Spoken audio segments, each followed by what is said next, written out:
ले फिर आ गए। सब राज्य खुश है? हाँ। नमस्कार दोस्तों, स्वागत है आपका ज्ञान विहार के YouTube चैनल पर। जैसा कि आप जानते हैं, अपना जो टॉपिक चल रहा था दोस्तों, कौन सा चल रहा था? डाइजेस्टिव सिस्टम, पाचन तंत्र चल रहा था। और उसका आज अपन लास्ट भाग पढ़ने जा रहे हैं, जिसमें अपन ने पहला भाग मुख पढ़ा था, दूसरा भाग अपन ने आमाशय पढ़ा था, और तीसरा भाग जो आज अपन शुरू करेंगे, छोटी आंत शुरू करेंगे, जो सबसे इम्पोर्टेंट भाग है हमारे पाचन तंत्र का, जहां पर पाचन कंप्लीट होता है। जहां पर पाचन कंप्लीट होता है वो है हमारा छोटी आंत वाला भाग। अब छोटी आंत या स्मॉल इंटेस्टाइन की अगर मैं बात करूं तो इसकी कुछ स्पेशलिटी होती है। सबसे पहली बात क्या है कि स्मॉल इंटेस्टाइन को 3 भागों में डिवाइड किया गया है। कितने भागों में डिवाइड किया गया है? 3 भागों में डिवाइड किया गया है। पहला है ड्यूडिनम, दूसरा है जेजिनम और तीसरा है इलियम। ड्यूडिनम, जेजिनम और इलियम। अब इनमें ये जो पार्ट है अपने स्मॉल इंटेस्टाइन का, ये कम से कम जो तीनों भाग मिलाकर होते हैं, ये अप्रॉक्स 6 से 6.25 मीटर होता है। मतलब आहार नाल की जो अपने 30 फीट की जो लंबाई देखी थी, जो 9 मीटर की लंबाई देखी थी, उसमें सिर्फ और सिर्फ ये जो 6 मीटर वाला अकेला भाग है, मतलब अप्रॉक्स अपन अगर इसको डिवाइड करें तो ये 2/3 पार्ट अकेला कवर करता है। कौन? हमारी स्मॉल इंटेस्टाइन। अब स्मॉल इंटेस्टाइन में जो 3 भाग है, सबसे काम का भाग है इलियम। सबसे काम का भाग कौन सा होगा? इलियम। और सबसे बड़ा भाग भी कौन सा होगा? इलियम ही होगा, क्योंकि यहाँ पर आपको अंगुली नुमा संरचनाएं पाई जाती है। क्या पाई जाती है? अंगुली नुमा संरचनाएं पाई जाती है। अपन देखते हैं कौन सा भाग ड्यूडिनम होता है, कौन सा जेजिनम होता है, कौन सा इलियम होता है। ये तीनों चीजें अपन पढ़ेंगे। शुरू करते हैं अपने आज की क्लास किससे? छोटी आंत से। तैयार है ना दोस्तों? पेन, कॉपी, रफ कॉपी, जो भी हो लिखना हो, तैयार रहना बस, क्योंकि माइंड एक्टिव होना चाहिए। जब माइंड एक्टिव होगा तो आपको सारी चीज़ें एकदम सपाट नज़र आएगी, एकदम क्लियर नज़र आएगी, जिसमें आपके गलती के कोई भी चांसेस नहीं रहेंगे। चलिए शुरू करते हैं अपना आज का टॉपिक, स्मॉल इंटेस्टाइन। तो ये देखो, ये है अपनी स्मॉल इंटेस्टाइन। के आप गुरुजी नजर ही नहीं आ रही? अरे तो यहाँ पर आप देखो, ये तो कल अपन ने पढ़ा ही था। ये अपन ने कल पढ़ा था, ये थैलीनुमा संरचना। ये तो अपना क्या था? ये अपना आमाशय था, बैग लाइक स्ट्रक्चर। इसको अपन ने क्या बोला? आमाशय बोला था। इस आमाशय के अंदर ये जो पार्ट था पहला, इस पहले पार्ट को अपन ने क्या बोला? कार्डियक बोला था। ये दूसरा भाग इसको अपन ने फंडिक बोला था, और तीसरा भाग इसको अपन ने पाइलोरिक बोला था। अब यहाँ से जब ये कंप्लीट होता है तो ये अंदर वाला जो पार्ट, आपको ये घुमाव नजर आ रहे हैं, ये जो घुमाव नजर आ रहे हैं, ये है अपनी स्मॉल इंटेस्टाइन।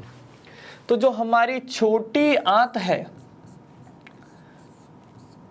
जो हमारी छोटी आंत है, इसको 3 भागों में डिवाइड किया गया। कितने भागों में? 3 में। पहला ड्यूडिनम, दूसरा जेजिनम, या इसको ज्यूजिनम भी कहते हैं, ज्यूजिनम, और तीसरा और सबसे इंपॉर्टेंट पार्ट कौन सा होगा? इलियम होगा। कौन सा होगा? इलियम होगा। तो ध्यान रखना, छोटी आंत के 3 भाग होते हैं। पहला ड्यूडिनम, दूसरा जेजिनम या ज्यूजिनम भी कहते हैं, और तीसरा होगा इलियम। तीसरा कौन सा होगा? इलियम होगा। तो ये चीज ध्यान रखना, 3 भागों में डिवाइड किया गया है। अगर पूछ ले कि भाई छोटी आंत का कौन सा भाग आमाशय से जुड़ा होता है, तो कौन सा होगा? ड्यूडिनम। छोटी आंत का कौन सा भाग बड़ी आंत से जुड़ा होता है? इलियम। कौन सा होगा? इलियम।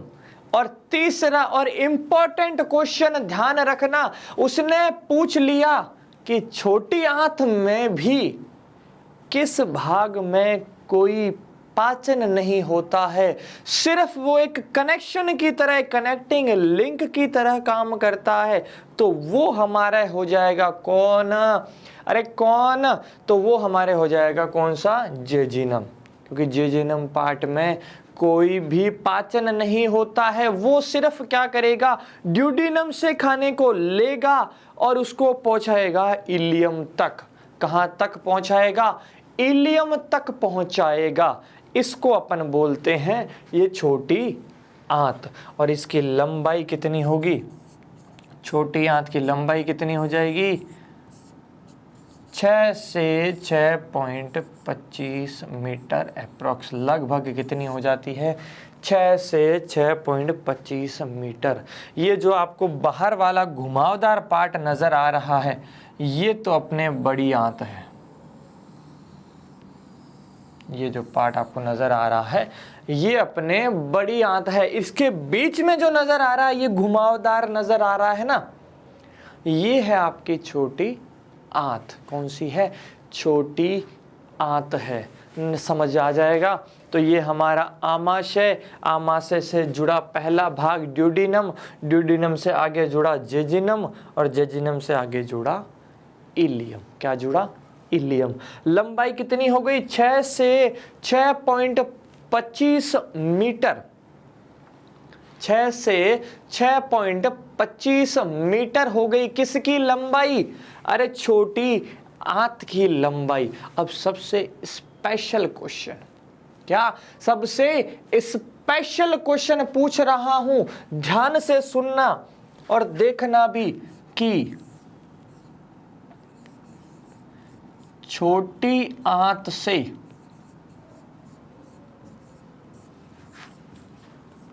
यकृत व अग्नाशय, छोटी आंत से यकृत व अग्नाशय दोनों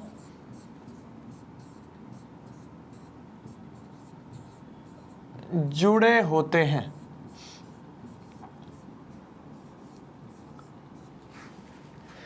क्या होते हैं? छोटी आंत से यकृत व अग्नाशय दोनों जुड़े होते हैं। कैसे जुड़े होते हैं? देखना ध्यान से, बताता हूं आपको कैसे जुड़े होते हैं।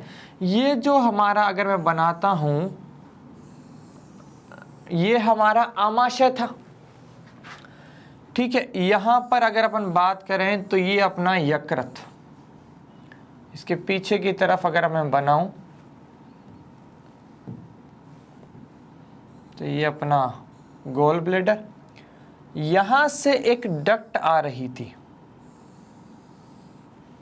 यहां से एक डक्ट आ रही थी, और यहां पर इसके जस्ट पास में ही, आमाशय के पास में एक पत्ती नुमा संरचना होती है। आपको यहां पर एक पत्ती नुमा संरचना मिलेगी। ये होता है हमारा क्या? अग्नाशय। क्या होता है? ये हमारा अग्नाशय होता है। तो यहां से भी एक डक्ट आती है, यहां से भी क्या आएगी? एक डक्ट आती है, वो भी इसमें जुड़ेगी, ठीक है। फिर ये दोनों कहां जाएगी? ये दोनों आपके पहुंचेगी छोटी आंत में।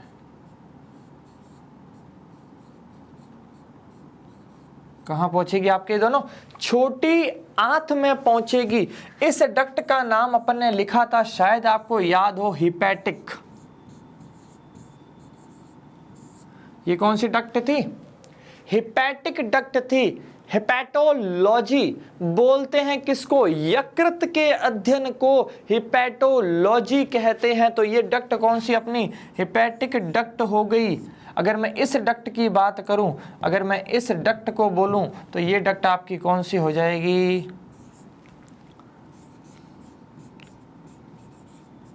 पैनक्रिएटिक। कौन सी हो जाएगी? Pancreatic duct. तो जब अलग अलग थी, ये हिपैटिक डक्ट, ये पैनक्रिएटिक डक्ट, दोनों मिली, अरे ये दोनों मिलकर अपन ने इसको यहां पहुंचाया। तो जब दोनों मिली तो मिलते ही अपन ने इस दोनों को नाम दे दिया hepato pancreatic duct.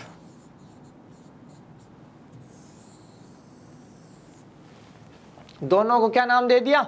Hepato pancreatic duct नाम दे दिया। ये दोनों डक्ट जब मिलती है और दोनों मिलकर कहां पहुंचाएगी? छोटी आंत में पहुंचाएगी अपने रसायन को, स्त्रवण को।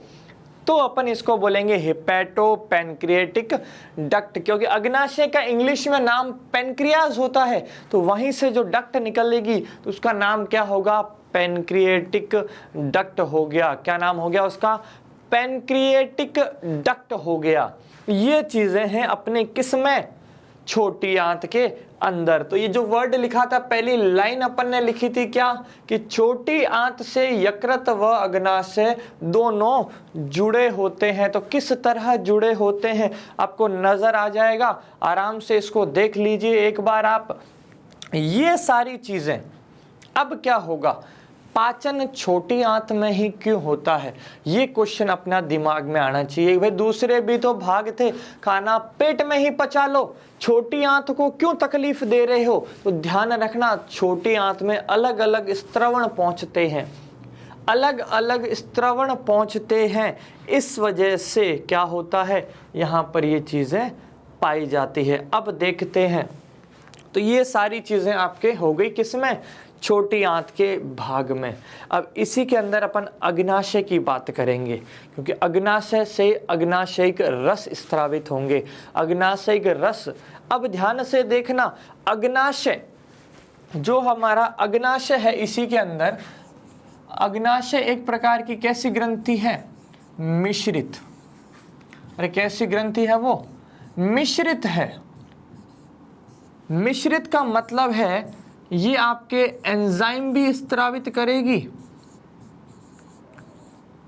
ये आपके हार्मोन भी, ये आपके एंजाइम भी स्त्रावित करेगी, ये आपके हार्मोन भी स्त्रावित करेगी। ऐसी ग्रंथियां जिनमें नलिकाएं पाई जाती है, क्या पाई जाती है? नलिकाएं पाई जाती है, और ये अपने स्त्रवण को नलिकाओं के माध्यम से आगे पहुंचाती है। वो तो होती है अपने कौन सी? अरे कौन सी? बहिस्त्रावी होती है, एक्सोक्राइन होती है, और उनके रसायन को अपन क्या बोलते हैं? एंजाइम बोलते हैं। क्या बोलते हैं उनके रसायन को?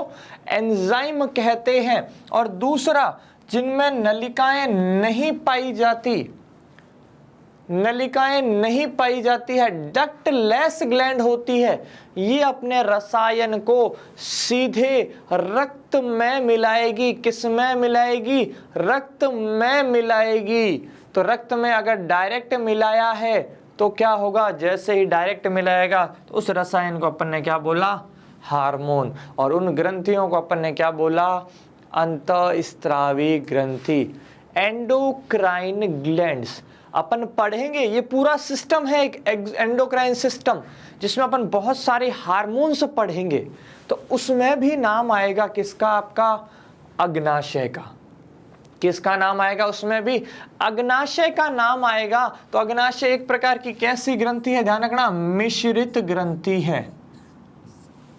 कैसी ग्रंथि है? मिश्रित ग्रंथि है। इस अग्नाशय में 4 तरह की कोशिकाएं होती है। कितनी तरह की कोशिकाएं होगी? 4 तरह की कोशिकाएं होती हैं। पहली अल्फा, दूसरी बीटा, तीसरी गामा और चौथी एफ सेल्स भी होती है।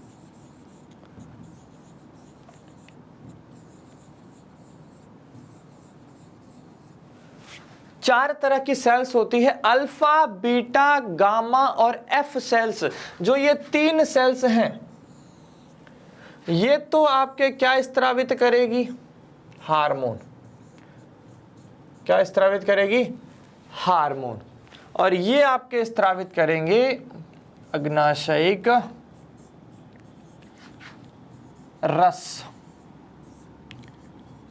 जिसमें आपको क्या मिलेंगे, एंजाइम मिलेंगे। क्या मिलेंगे, एंजाइम। जिसमें अपने को क्या मिल जाएंगे, एंजाइम मिलेंगे। और ये एंजाइम उस पैनक्रिएटिक डक्ट से होते हुए, उस पैनक्रिएटिक डक्ट से होते हुए कहाँ पहुंचेंगे, ये पहुंचेंगे आपके छोटी आंत में। कहाँ पहुंचेंगे, छोटी आंत में। तो देखते हैं कौन कौन से एंजाइम होते हैं। तो अपन एंजाइम की बात करते हैं, इंपॉर्टेंट एंजाइम है, ध्यान रखना, इंपॉर्टेंट एंजाइम्स हैं। पहले एंजाइम की अगर मैं बात करूं तो सबसे पहला एंजाइम इसके अंदर होता है ट्रिप्सिन। सबसे पहला एंजाइम तो कौन सा होगा दोस्तों, ट्रिप्सिन होगा। ट्रिप कर रहा है, इसमें बहुत लंबे फिनोमिना है, मैं आपको डायरेक्ट थोड़ा बता रहा हूं, क्योंकि इसमें क्या होता है, पहले कीमोट्रिप्सिनोजन ट्रिप्सिनोजन में, फिर ट्रिप्सिनोजन ट्रिप्सिन में। तो ये ट्रिप्सिन जो एंजाइम होता है क्षारीय माध्यम पर काम करता है। कैसे माध्यम पर काम करेगा, क्षारीय माध्यम पर काम करता है। तो क्षारीय माध्यम में करेगा क्या, ये आपके प्रोटीन के पाचन में मदद करेगा। प्रोटीन को तोड़ेगा पेप्टोन्स में। किस में तोड़ेगा, पेप्टोन्स में तोड़ेगा, और पेप्टोन्स को आगे कंप्लीट तोड़ देगा किस में, अमीनो अम्ल में। किस किस को किस में तोड़ दिया, प्रोटीन को पेप्टोन्स में, और पेप्टोन्स को आगे अमीनो अम्ल में। ये सबसे सरलतम रूप हो गए अमीनो अम्ल प्रोटीन के, क्योंकि प्रोटीन जो बना होता है, अरे प्रोटीन जो बना होता है वो किसका बना होगा, अमीनो अम्ल का बना होगा। किसका बना होगा, अमीनो अम्ल का बना होगा। दूसरी अपन बात करते हैं, याद हो आपको अपन ने मुख में बात की थी, किसमें, मुख के अंदर बात की थी कि भाई सुन लो। मुख में क्या बात की थी कि ध्यान से सुन लेना, वहां पर अपन ने स्टार्च का पाचन किया था 30%, मतलब 70% अभी भी बाकी है। तो वो 70% जो पाचन होता है स्टार्च का, एमाइलेज कौन करेगा, स्टार्च का पाचन कौन करता है, एमाइलेज करता है। और इसमें अपन सिंपल लिख सकते हैं कि ये क्या करेगा, जो आपका पॉलीसैकेराइड था, सबसे जटिल था, उस पॉलीसैकेराइड को किस में कन्वर्ट किया, डाइसैकेराइड में। किस में कन्वर्ट किया, डाइसैकेराइड में कन्वर्ट किया। और डाइसैकेराइड को आगे किस में कन्वर्ट किया, मोनो में।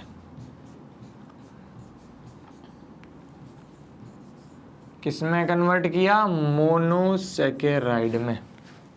तो पॉलीसैकेराइड को डाइसैकेराइड में, डाइसैकेराइड को मोनोसैकेराइड में। सिंपल कैसे याद रखोगे कि अगर स्टार्च कन्वर्ट हुआ है माल्टोज में, माल्टोज आगे कन्वर्ट हो जाएगा ग्लूकोज में। किस में कन्वर्ट हो जाएगा, ग्लूकोज में कन्वर्ट हो जाएगा। तो ये कन्वर्जन जो है ये ध्यान रखना थोड़ा किसका है, स्टार्च के पाचन में। अगर मैं यहाँ स्टार्च लिख सकता हूँ कोई दिक्कत नहीं है, यहाँ मैं माल्टोज लिख सकता हूँ, और यहाँ सबसे सरलतम अपना कौन सा हो गया, ग्लूकोज हो गया, ये चीज। तो ये कन्वर्जन करने के लिए कौन सा एंजाइम हेल्प कर रहा है, एंजाइम हेल्प कर रहा है हमारा एमाइलेज। कौन सा कर रहा है, एमाइलेज। उसके बाद प्रोटीन में कौन सा हेल्प कर रहा है, ट्रिप्सिन। कौन सा कर रहा है, ट्रिप्सिन। ध्यान से देख लो, आराम से दोस्तों, आराम से इसको चेक कर लो आप। देख लिया, आगे चले, बात करते हैं एंजाइम नंबर 3 की। और एंजाइम नंबर 3 में अपना आ जाएगा लाइपेज। अरे क्या आ जाएगा, लाइपेज। और लाइपेज क्या करेगा, वसा, फैट को वसीय अम्लों में,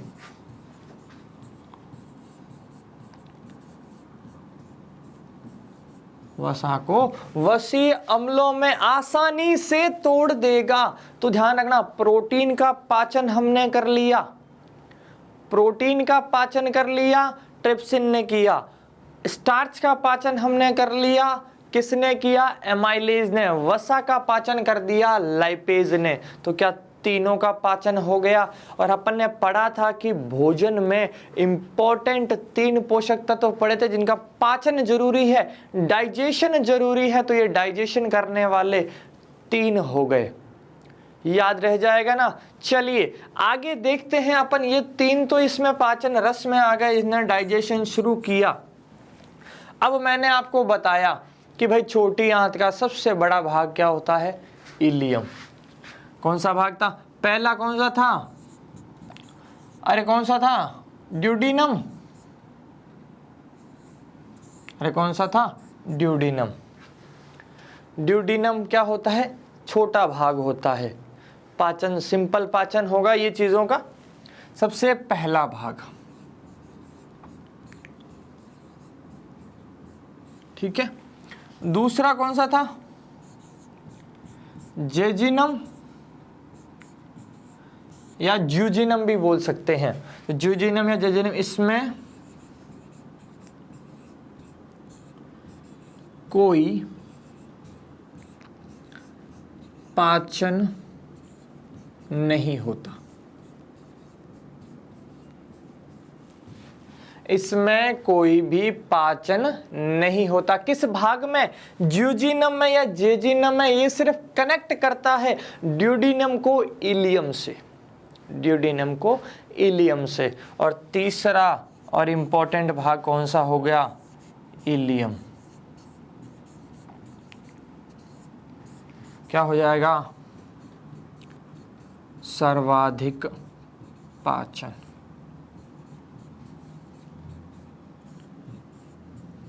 वह अवशोषण, क्योंकि कंप्लीट भोजन का जो पाचन है वो छोटी आंत में हो जाता है, इसलिए अवशोषण का काम भी किसका हो जाएगा? इलियम का हो जाएगा। अब देखते हैं ये इलियम में क्यों हो रहा है। क्या देखते हैं अपन? ये इलियम में ही क्यों हो रहा है, दूसरा क्यों नहीं आ रहा भाई? इलियम में क्या ऐसा था? तो अपन देखते हैं छोटी आंत में। अगला अपन चेक करते हैं इसमें क्या होगा अपना, ठीक है। अब देखो ध्यान से, अब इलियम की मैं बात करूं, नंबर 3 कौन सा था? इलियम। अगर मैं इलियम की बात करूं तो यहां आप आराम से देखना, जब अपन ट्रांसवर्स सेक्शन देखेंगे, इलियम का एक ट्रांसवर्स सेक्शन देखेंगे, तो वहां पर आपको बहुत सी रक्त कोशिकाएं भी नजर आएगी।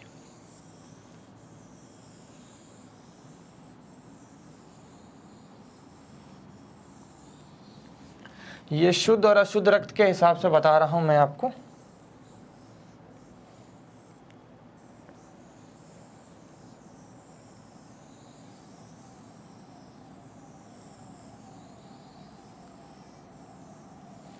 ये सिंपल आप देखना, ठीक है।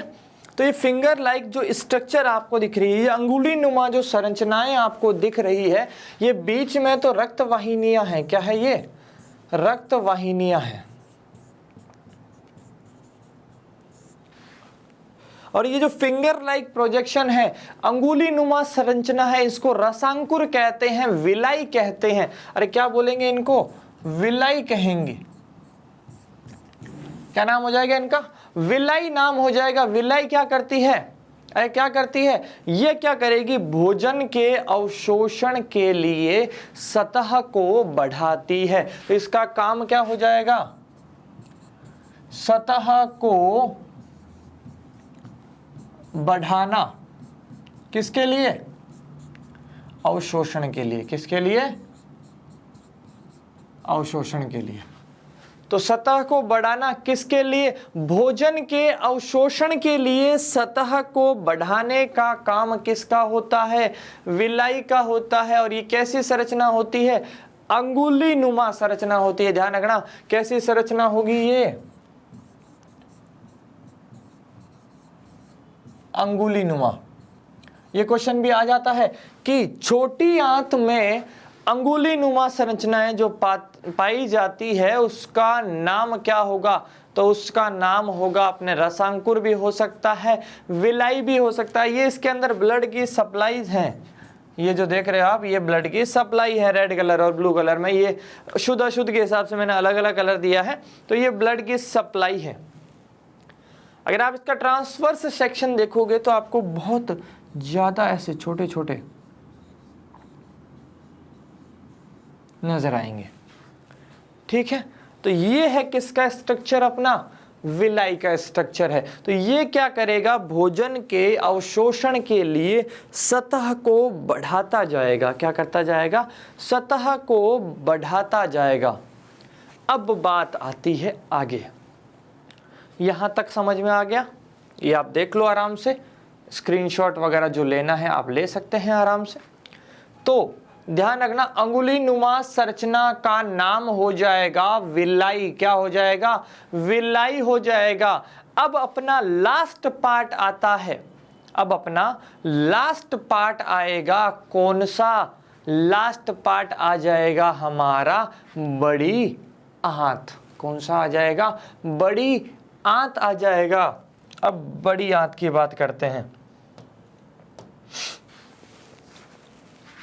पहले बड़ी आंत से पहले एक चीज बताता हूं मैं आपको। जो छोटी आंत खत्म हुई और बड़ी आंत शुरू हुई, तो छोटी आंत का कौन सा भाग बड़ी आंत से जुड़ता है, इलियम। और अगर पूछ लिया बड़ी आंत का कौन सा भाग छोटी आंत से जुड़ता है, अरे कौन सा होगा, सीकम बोलते हैं उसको। क्या बोलते हैं, सीकम।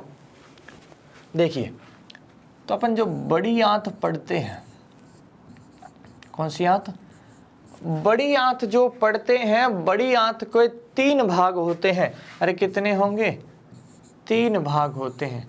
पहला उसको सीकम बोलते हैं, स्पेलिंग बहुत ही शानदार है, सीकम। दूसरा क्या होगा, कोलोन।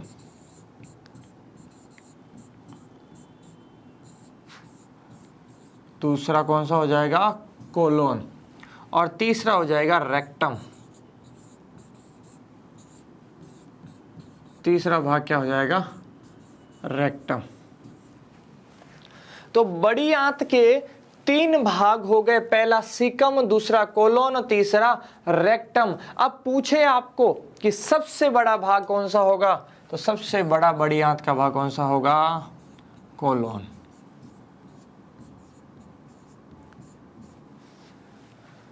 कौन सा होगा, कोलोन। वेस्ट मटेरियल को मल त्यागने में, स्टूल एक्सक्रीशन में मदद करने वाला पार्ट कौन सा होगा, रेक्टम। और सबसे पहला छोटी आंत से जुड़ना से जुड़ा हुआ कौन सा होगा, छोटी आंत से जुड़ा हुआ कौन सा होगा, सीकम होगा। कौन सा होगा, सीकम होगा। अब पूछ ले कि अपेंडिक्स कहाँ पाई जाती है, तो अपेंडिक्स जो पाई जाती है वो कहाँ पाई जाती है, जंक्शन पर। कहाँ पाई जाती है, जंक्शन पर। किसके, छोटी आंत और बड़ी आंत के, इलियम और सीकम के जंक्शन पर, जहां वो दोनों जुड़े हैं उस जंक्शन पर पाई जाती है क्या, अपेंडिक्स। क्या पाई जाती है, अपेंडिक्स पाई जाती है। देखना कैसे, फोटो मैंने आपको दिखाया था, शायद आपको याद हो, आप भूल गए होंगे, मैं वापस दिखा देता हूं आपको। किसका, अपेंडिक्स का।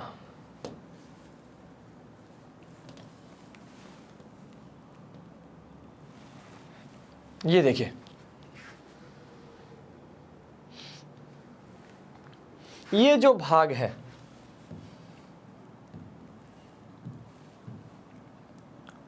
ये जो आपको नजर आ रही है, ये है अपेंडिक्स। क्या है, अपेंडिक्स। मतलब ये वाला जो भाग इससे जुड़ा हुआ है, ये अपना सबसे पहला भाग हो गया कौन सा, सीकम। ये जो भाग आपको नजर आ रहा है, ये हो गया आपका कौन सा, ये पूरा आपका हो गया कौन सा, आ जाएगा अपने कोलोन। और ये जो लास्ट पार्ट है, ये आपके रेक्टम। लास्ट पार्ट कौन सा हो जाएगा? रेक्टम हो जाएगा। और लास्ट पार्ट जो है ये है आपका बाहर का गुदा द्वार या एनस बोल सकते हैं इसको, गुदा द्वार कह सकते हैं, जहाँ से बाहर एक्सक्रीशन बाहर आउट होगा। इसके अलग अलग नाम है। देखो ये ऊपर की तरफ जा रहा है, इसको बोलते हैं असेंडिंग कोलोन। क्या बोलते हैं? Ascending colon. ये साइड की तरफ जा रहा है, इसका नाम दे दिया ट्रांसवर्स कोलोन। क्या नाम दे दिया? Transverse colon. और ये जब वापस नीचे की तरफ आ रहा है तो इसका नाम दे दिया डिसेंडिंग कोलोन। ऊपर जा रहा है असेंडिंग, साइड में जा रहा है ट्रांसवर्स, नीचे की तरफ आ रहा है डिसेंडिंग। तो असेंडिंग कोलोन, ट्रांसवर्स कोलोन और नीचे आ जाएगा आपके कौन सा? Descending colon. और लास्ट पार्ट इसका रेक्टम हो गया, जो मल त्यागने में, चीज़ों को बाहर भेजने में मदद करेगा। क्या करेगा? चीज़ों को बाहर भेजने में मदद करेगा। उसके बाद आप एक चीज़ देखना, ये तो हो गया हमारे किसका? अगर मैं इसको साइड में कर देता हूँ, ये तो हो गया हमारे किसका भाग? हमारे बड़ी आंत का आपने देख लिया, 3 भाग हो गए। अब काम अगर पूछा जाए, क्या पूछा जाए? काम पूछा जाए कि भाई बताओ बड़ी आंत का काम क्या होगा, तो बड़ी आंत का काम क्या होता है? पानी का अवशोषण।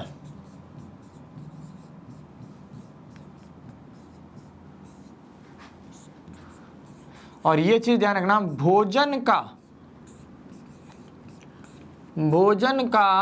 पाचन बड़ी आंत में नहीं होता है।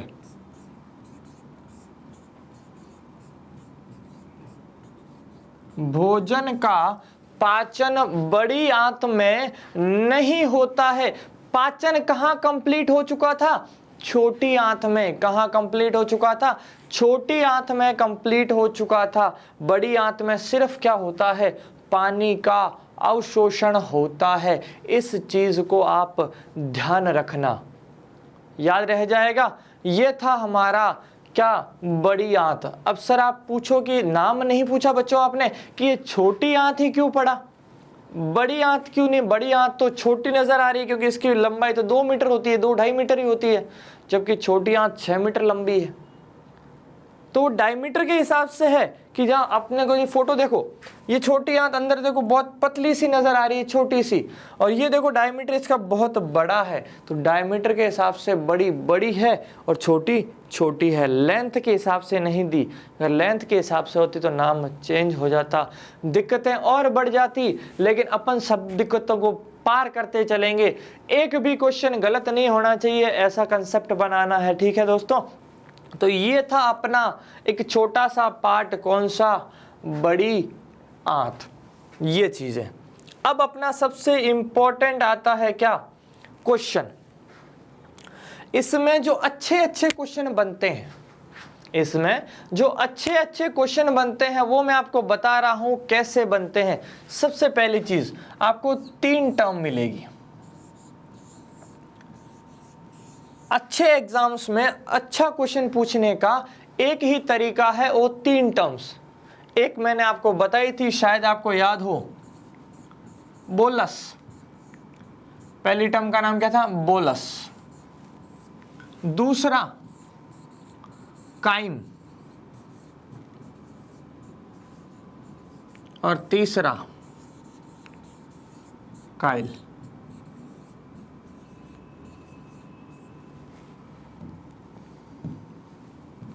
तीन टर्म है, बोलस, काइम और काइल। अब ये अलग अलग एग्जाम में अलग अलग जगह कैसे पूछता है कि जब भोजन मुख में होगा, मुख में पचित भोजन या मुख में उपस्थित जब लार के साथ मिक्स किया गया तो उस टर्म को नाम क्या दिया गया? बोलस। क्या नाम दिया गया? बोलस नाम दिया गया। तो मुख में भोजन को किस नाम से बोलेंगे? अरे किस नाम से? बोलस के नाम से। जब भोजन आमाशय में होगा, जब भोजन आमाशय में होगा तो उसको किस नाम से पूछा जाएगा? काइम नाम से। किस नाम से पूछा जाएगा? काइम नाम से पूछा जाएगा। और जब भोजन छोटी आंत में होगा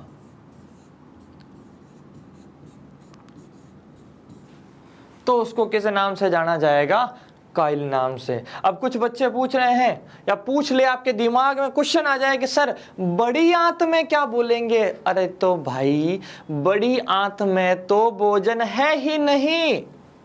जो भोजन पचना था, पाचन होना था, वो तो छोटी आंत में पूरा हो गया। अब तो वेस्ट बचा है और वेस्ट को अपन कोई नाम नहीं देते हैं। तो 3 नाम ध्यान रखना। बोलस मुख में कहते हैं, काइम आमाशय में कहते हैं और काइल छोटी आंत में कहते हैं। काइल कहाँ कहेंगे? छोटी आंत में कहते हैं। ये चीज़ें याद रहनी चाहिए दोस्तों। क्वेश्चन एग्जाम में अभी तक मैक्सिमम जो पूछा गया है वो HCl से पूछता है कि आमाशय में कौन सा अम्ल स्त्रावित होता है? HCl। कौन सा होता है? HCl होता है। pH कितना? 1.5। बहुत प्रबल अम्लीय बोल सकता हूं मैं। क्या बोल सकता हूं? प्रबल अम्लीय। ये चीज़ें याद रहनी चाहिए दोस्तों। इसी के साथ अब इसमें कुछ बीमारियां होती, जैसे अपन ने पी लिया पढ़ा। अब कभी कभार क्या हो जाता है? अपच। अपच का मतलब है ज़्यादा खा लेना, जिसकी वजह से शरीर में वो पाचन की क्रिया नहीं हो पाती। और जब पाचन की क्रिया नहीं हो पाती तो अपने दिक्कत आ जाती है। होता क्या है? ज़्यादा खाना खा लिया, ज़रूरत से ज़्यादा। अपन ने सोचा कि ठीक है आज का खा लेते, 2-3 दिन का स्टॉक कर लेते, क्या पता फिर जीवन हो नहीं हो। तो ज़्यादा खाने से कोई फायदा नहीं है। आपके शरीर को जितनी ज़रूरत होगी वो उतना ही लेगा, बाकी वेस्ट है। आप सोचते हो कि आज मैं अगर 10 रोटी खा लूं तो कल खाने की ज़रूरत नहीं पड़ेगी। अरे कल तो खाना पड़ेगा। शरीर को ऊर्जा के लिए कल खाना पड़ेगा। ऐसा नहीं है आप ऊंट की तरह पानी को 7 से 10 दिन स्टोर करके रख लो, वो उसके अलग है। वो उसके कुबड़ में वसा होती है जो संचित रहती है। अपने कोई कुबड़ में कमर में वसा नहीं है और इतनी वो संचित नहीं कर सकती। यहाँ थैलियां बनी हुई टांगे हुए फिर रहो कि हाँ 7-8 दिन का तो जुगाड़ है। तो ये नहीं है दोस्तों, ध्यान रखना। तो ये चीज़ें अपने को डेली खानी पड़ेगी और डेली खाओगे तो एक लिमिट में, एक रूटीन में खाओ तो आपका कभी भी डाइजेशन में दिक्कत नहीं होती है। फिर उसमें आप बार बार पानी पियोगे लेकिन पेट भरा हुआ नजर आएगा लेकिन गला सूखेगा। और जो बोलते हैं आपको पता होगा खाने के हाथों हाथ पानी नहीं पीना चाहिए, लेकिन अपन टेस्ट करते हैं। अपन हाथों हाथ पानी पी के उसको चैलेंज करते हैं कि मैं देखता हूं क्या होता है। कुछ वैज्ञानिक, कुछ डॉक्टर बोलते हैं कि वो जहर बनता है।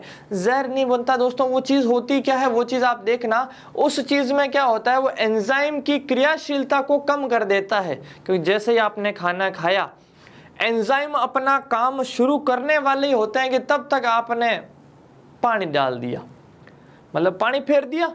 वो बेचारे कोई अम्लीय माध्यम पर काम कर रहा था, कोई क्षारीय माध्यम पर काम कर रहा था, आपने क्या टेक दिया? पानी। तो पानी डालते ही क्या होगा, उनकी क्रियाशीलता पर इफेक्ट पड़ेगा और क्रियाशीलता पर फर्क पड़ते ही बेचारे क्या हो जाएंगे? निष्क्रिय हो जाएंगे। तो जो भोजन जितना पचना चाहिए था उतना नहीं पच पाता है। इसलिए आपको बोला जाता है कि हाथों हाथ खाना कभी भी नहीं खाना चाहिए। उसके बाद में एक छोटी सी बात करते हैं। कभी कभार बात आती है गैस की। गैस बन जाती है। गैस बनने का मतलब क्या होता है? हमारे आमाशय में जो अम्ल था, कौन सा? HCl अम्ल था। उस HCl अम्ल के ज्यादा होने की वजह से, उस HCl अम्ल के ज्यादा होने की वजह से पेट में गैस नजर आती है, एसिडिटी जिसको बोलते हैं। और उसको सही करने के लिए आप क्या करते हो? इनो पीते हो। काम शुरू सिर्फ 6 सेकंड में तो अम्ल हुआ और इनो जो था वो क्षार हुआ। और जब अम्ल और क्षार ने अभिक्रियाएं की, अभिक्रियाएं की तो क्या बना? लवण बना प्लस जल, मतलब एसिडिटी क्या हो गई? न्यूट्रलाइज हो गई और आपके पेट की गैस शांत हो गई। आपने एक छोटी सी, एक खूंखार डरावनी डकार ली गई, शांत। मतलब जो गैस थी उसको न्यूट्रलाइज कर दिया गया है। जो एसिड का इफेक्ट था उसको क्या कर दिया गया है? एकदम शांत कर दिया गया है और आप राहत की सांस लेते हो। ठीक है, ये था अपना पाचन तंत्र का टॉपिक। आई होप आपको समझ में आया होगा। अगर समझ में आया है तो लाइक एंड सब्सक्राइब करें। बाकी अपन अगली क्लास में पढ़ेंगे दोस्तों। आज के लिए इतना काफी है। जय हिंद, जय भारत।